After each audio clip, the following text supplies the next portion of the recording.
Feeling lost ka ba ngayon, kapatid? Ayan. So, yung mga napipiling lost dyan, ito po ang para sa inyo sa araw na ito. God is reminding us in Proverbs 3:5-6, trust in the Lord with all your heart and lean not on your own understanding. In all your ways, acknowledge Him and He will direct your path straight. Sabi ng Panginoon, trust in the Lord with all your heart. Ibigay mo ang buong puso mo. Wala tayong katiting na ititira para sa atin. Ibigay natin sa Panginoon ang lahat ng ating pagtitiwala. And lean not on your own understanding. At huwag tayong umasa sa sarili lamang nating kaalaman. Our God is an all-knowing God. At ibigay natin sa Kanya yung mga bagay na hindi natin maunawaan, yung mga pangyayari na hindi natin malaman kung ano nga ba yung purpose kung bakit nangyari sa buhay natin. So, ibigay natin sa Panginoon because He knows what is best for us. Sabi dito, submit your ways to Him.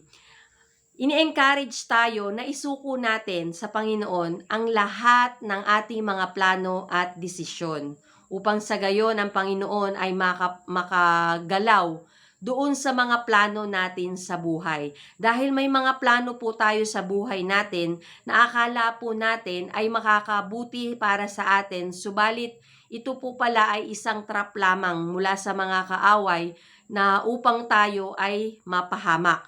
Sabi po dito, and He will make your path straight. Kapag isinuko natin sa Panginoon ang lahat ng plano at desisyon sa buhay natin, sigurado po na tayo ay ililid ng Panginoon doon sa tamang direksyon ng ating patutunguhan. Hindi po hahayaan ng Panginoon na tayo ay mapahamak dahil we trust in Him with all our heart.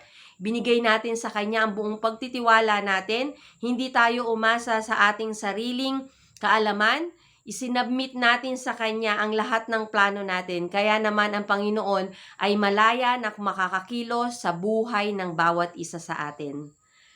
Ngayon, kapatid, kapag ginawa mo ang bagay na ito, I don't think so na magiging feeling loss ka pa rin. Dahil ang Panginoon ay laging nariyan upang tayo ay samahan sa ating paglalakbay sa buhay. Siguro, kapatid, you're feeling lost dahil nakalimutan mo na ibigay sa Panginoon yung mga plano mo. Baka nakalimutan mo na hingin sa Panginoon yung kaalaman na nagmumula sa Kanya. Baka, kapatid, kinokontrol mo yung sarili mong buhay at hindi mo hinahayaan ang Panginoon ang kumilos sa buhay mo. God bless everyone.